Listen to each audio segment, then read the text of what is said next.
Fate gave me some terrific superpowers, and I realize now that's my duty to use them without doubt, without hesitation. And that means Spider-Man is going to action again. I'll fight as I'll never fought before. Nothing will stop me now, for now, at last, that a man can change his destiny, and I was born to be Spider-Man. Quote, Spider-Man Peter Parker. Amazing Spider-Man Volume 1, Issue 18. The end of Spider-Man. Spider-Man is still being ridiculed when he fled from a fight with the Green Goblin, and it's been the talk of all previous supervillains, as well as other superheroes. Peter Parker spends his time taking care of his Aunt May at home, and when at school, his concern for Aunt May is consuming most of his thinking. Pete, desperate to earn money to buy more medicine for Aunt May, goes out as Spider-Man to see what he can do. He tries a trading card company as well as a pair of scientists to sell his adhesive webbing, but in both instances, he strikes out with neither showing any interest. Peter, a disappointed teenager, leaves the offices in his own immutable manner and spots a jewelry heist in progress on a nearby roof. Despite wanting to intervene as Spider-Man, he remembers that Aunt May is left alone and can't afford any risk to her safety. In an unusual move for a superhero, Spider-Man turns and runs away from the jewelry thieves, prioritizing Aunt May's well-being. Shortly after, he calls the police to report an ongoing break-in without revealing his identity, emphasizing he's just a private citizen doing his duty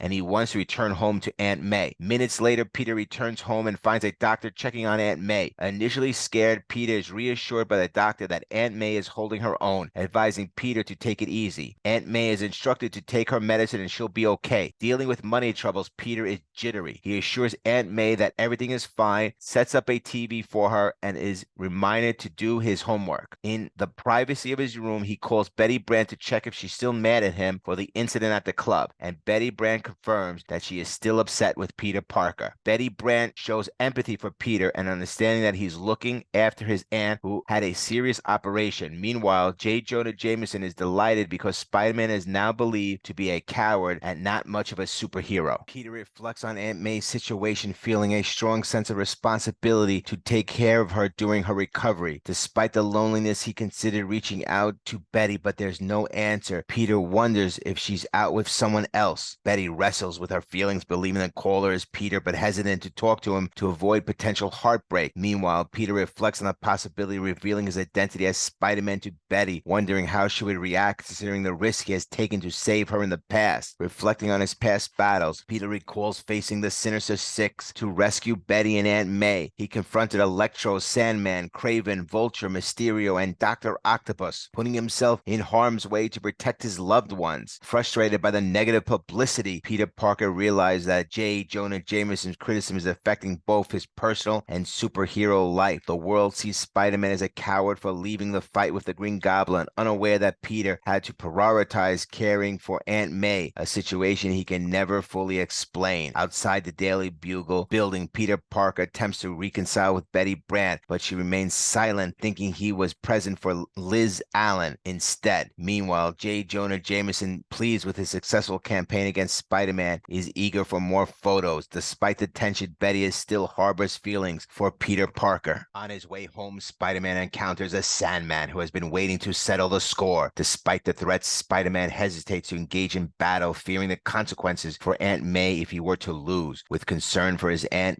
Wells' being, Spider-Man attempts to find a way to de-escalate the situation. As the Sandman throws sand hammers at Spider-Man, the web slinger reiterates that he doesn't want to engage in a fight. Despite Spider-Man's effort to avoid confrontation, the Sandman, like others, label him a coward. The battle continued, with sand hammers being hurled by the Sandman. As the Sandman persists in throwing sand hammers, Spider-Man continues to prioritize the well-being of his ailing Aunt May over engaging in a fight. Recognizing the importance of being there for her, Spider-Man chooses to avoid trouble. News cameras capture Spider-Man running, reminiscent of all the previous incidents with the Green Goblin. Despite Spider-Man's genuine commitment to doing the right thing and prioritizing the well-being of loved ones, the public, unaware of the personal struggles he faces, perceives him as a coward. This misunderstanding highlights the challenges Spider-Man faces in maintaining his dual identity and navigating public opinion. Spider-Man reflects on the situation, acknowledging that his ability to evade Sandman's attacks was fortunate. Meanwhile, J. Jonah Jameson reveals in the opportunity to portray portrays Spider-Man as a coward to the public. Peter Parker, hiding from Sandman, quickly changes into his Spider-Man costume. When Sandman approaches and asks if Peter saw Spider-Man running by, Peter denies seeing anything and suggests that Spider-Man might have gone in the opposite direction. Upon reaching home, a concerned Peter Parker finds his Aunt May alone. She explains that Mrs. Watson had to leave and her niece is away, so Peter is her only company. Aunt May thought he would be home sooner. Peter's worried about leaving Aunt May alone, especially if she has another attack. He realizes he can't afford to be Spider-Man at the moment. However, he notices they are almost out of medicine. As time passes, Peter Parker finds himself sinking into deeper and darker place. The situation becomes increasingly gloomy for the worried teenager. J. Jonah Jameson, who is very jovial,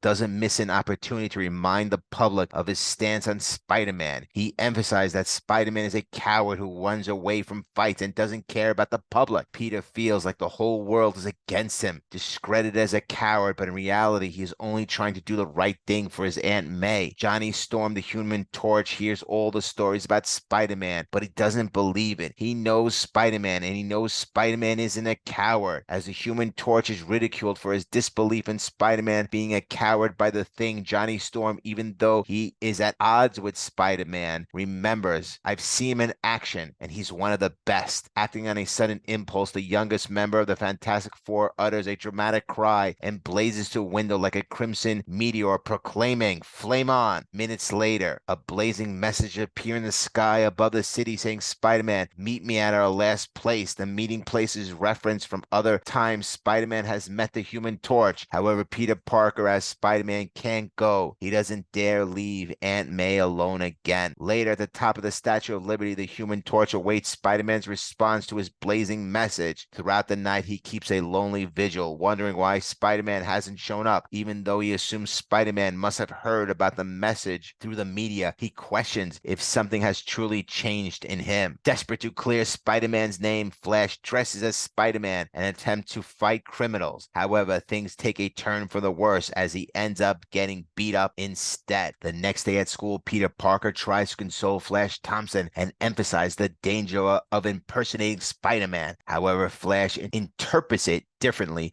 thinking that Parker is trying to gloat and believes that Parker doesn't like Spider-Man at all. Flash Thompson is furious and rejects any sympathy from Parker. He is also upset with Liz Allen for revealing to Peter Parker that Flash was dressing up as Spider-Man to fight criminals. Peter Parker reflects on his worsening situation. He is still broke, feels that nobody except Flash has any use for Spider-Man, and to top it all off, Betty Brant won't give him any attention. As he turns around, he sees Betty Brant holding the arm of another man, adding to his distress. Peter reflects on the challenges he's facing, feeling that he's lost Betty Brant. He believes that all his problems and tough breaks are a result of being Spider-Man. If he were just an ordinary person, he thinks, Betty would still be with him and other difficulties would have melted away. The weight of numerous issues is on Peter Parker's shoulders. Peter, feeling unhappy, returns home and notices that Aunt May is looking better. Aunt May confirms that she is getting stronger. Peter revolves in his mind that once Aunt May recovers,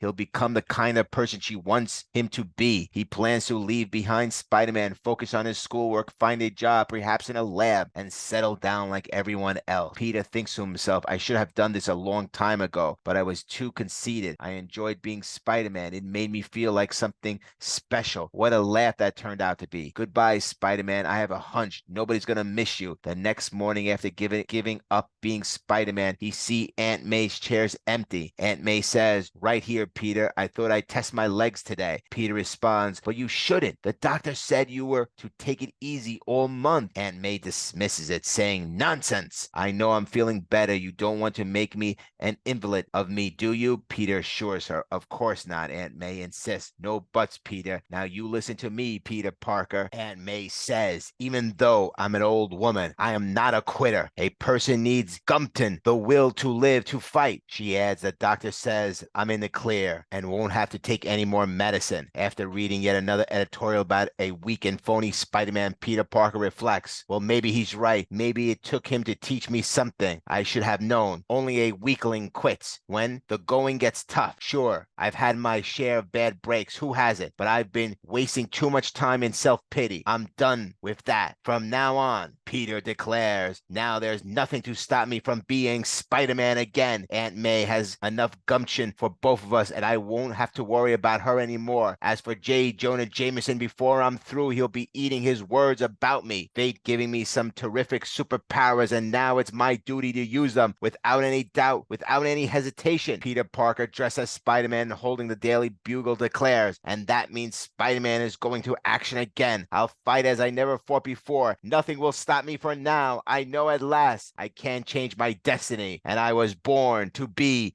Spider-Man. Notes, there are multiple references in this story to the fact that Spider-Man ran from the Green Goblin during the events of last issue. Peter recounts how he recently saved Betty and his aunt from the Sinister Six in Amazing Spider-Man Annual 1. The depiction of Peter watching television on an old black and white TV should be considered a topical reference per the sliding timescale of Earth 616. Likewise, any technology or camera equipment seen in this story. In this story, Aunt May refers to Anna Watson as Anna Watkins in the story. Although this was originally an error, and explanations made in Untold Tales of Spider-Man 19 to 20, which points out that May's confusion was due to her declining health prior to the heart attack she suffered last issue. When the Human Torch calls to Spider-Man to meet them at the usual place, he is referring to the Statue of Liberty, a sight the pair has shared since Strange Tales Annual 2. The man who is out on a date with Betty is Ned Leeds, as identified next issue. Next, Amazing Spider-Man Volume 1, Issue 19, Spidey Strikes Back.